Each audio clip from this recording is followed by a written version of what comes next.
A death row inmate who murdered two people 28 years ago is scheduled to be executed at 6 p.m. tonight, but now his execution might be delayed. 49-year-old Jeffrey Lee is scheduled to be executed by nitrogen gas today, June 11th, in the state of Alabama. He was sentenced to death for the 1998 murders of 53-year-old Jimmy Ellis, 44-year-old Elaine Thompson, and the attempted murder of another woman. He was originally scheduled to be executed by nitrogen gas, but on Tuesday, a district judge ruled that Alabama must now find a different method of execution, such as electrocution, firing squad, or lethal injection. But first, let's talk about the facts of the case, what exactly he did, and why he might not be executed today. On December 12th of 1998, Jimmy Ellis was working at a pawn shop that he owned in Orrville, Alabama, and also working at the shop that day was Elaine Thompson and another woman named Helen. Jeffrey Lee came into the store that day asking to look at some wedding rings, and after a few minutes of looking, he told Helen that he did not have any money, but he would be back in a couple hours after he went and borrowed some. He left the shop, but then came back in just a few minutes later, but this time he was armed with a sawed-off shotgun. He walked into the shop and said, "What's up, motherfucker?" and then started firing at everyone inside. Jimmy was shot in his arm and chest, Elaine was shot in her face, and Helen was shot in her hand. Helen, at this point, was still alive and conscious, but she laid on the ground and pretended to be dead while Jeffrey was trying to pry open the register,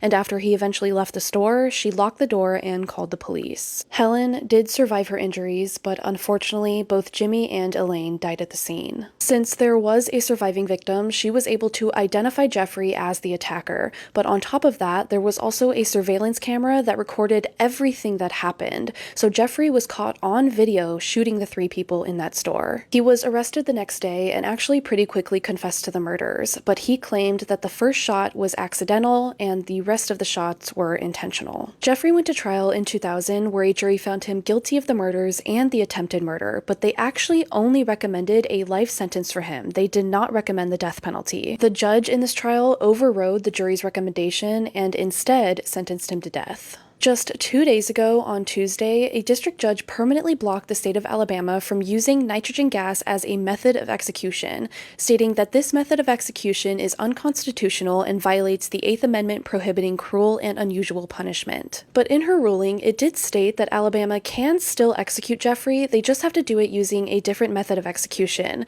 She even specifically mentions a firing squad as a quick and painless death, but Alabama currently does not have a firing squad as a method of execution.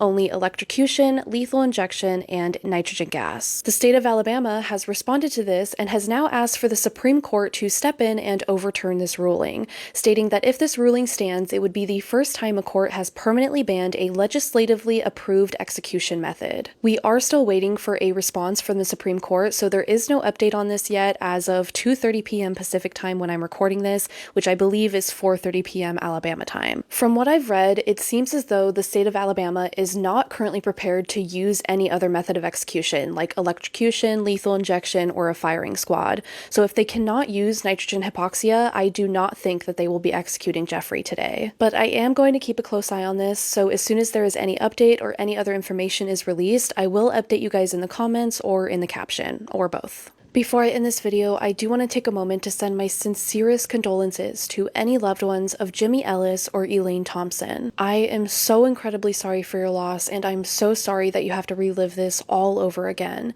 But I do truly hope that someday soon you're able to find some sort of peace and you feel that they have gotten their justice.